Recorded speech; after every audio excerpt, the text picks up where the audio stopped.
I don't know if there's really a consensus pick for the best racing game on the original Game Boy. I mean, some say Super RC Pro-Am, some say F1 Race, some say the best Megadeth album is Countdown to Extinction when it's obviously Rust in Peace. People aren't to be trusted. But one game you don't hear anyone say is Dead Heat Scramble. That's because Dead Heat Scramble is not the best racing game on the original Game Boy. It's got flaws. It's as frustrating as driving a car in a tube full of boulders, because that's literally what it is. But I will say this. It has its moments, between other moments of murder fantasy.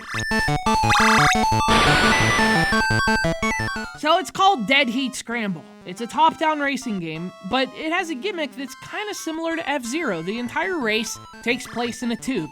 Now I know what you're thinking. My poop race is down a tube too. Yeah, that's true, provided you're a functioning and responsible member of society. And at first, I thought the same thing. This game reminded me of pooping, because it can be frustrating, and at times impossible without the right medication. But the more I played, the more fun I started to have, and the less all those frustrations reminded me of taking a crap. And look, I don't care what game you're talking about. That's progress. So you start by picking your vehicle. There are 3. And I'll be honest, if there are any differences between them, I certainly didn't notice. They handle as differently as they look, which is to say, not. But from there, you head recklessly down the tube, crashing into everything in your path until you happen to reach your destination. It's like you're a little sperm on wheels, which you'd think would give you flashbacks to your youth when you actually were a little sperm. But unfortunately, the game never makes that kind of emotional impact. Again, this is more pooping canal than birthing canal. But both are integral to life, and I think that's an important lesson to take away from Dead Heat Scramble. Is it always fair or even really fun? No, but neither is life, and you play that game like every day.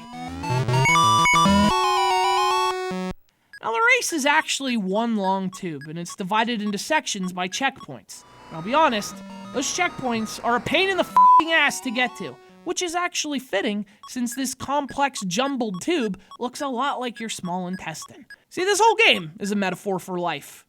Or pooping. Either way. Point is, you hit the checkpoint, that's where you restart the next time you lose. And trust me, you will lose next time. You have 85 seconds to reach the checkpoint before you have to start over. The fact that it's 85 and not a nice even 90 tells you all you need to know about this game's barometer of fairness, in case the boulders didn't give it away. They're like electronic kidney stones.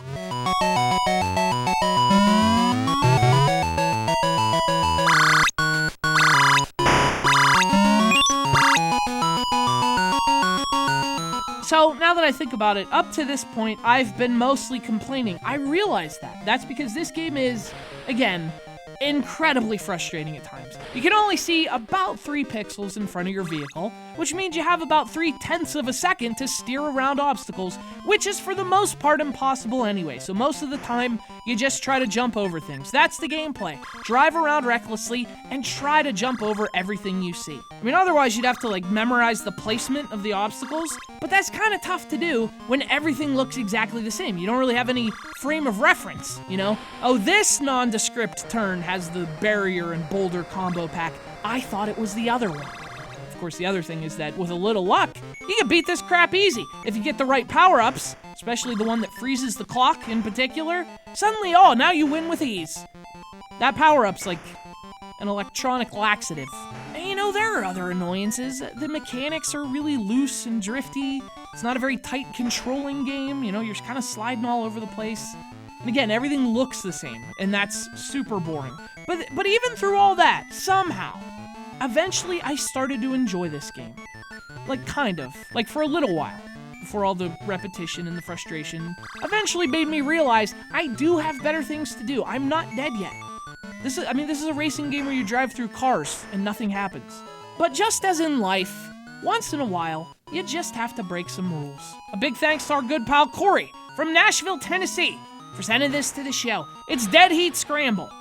It's not the best racing game on the Game Boy, and that's why most people don't say that it is. And it'll probably frustrate you, but it's also kind of cool.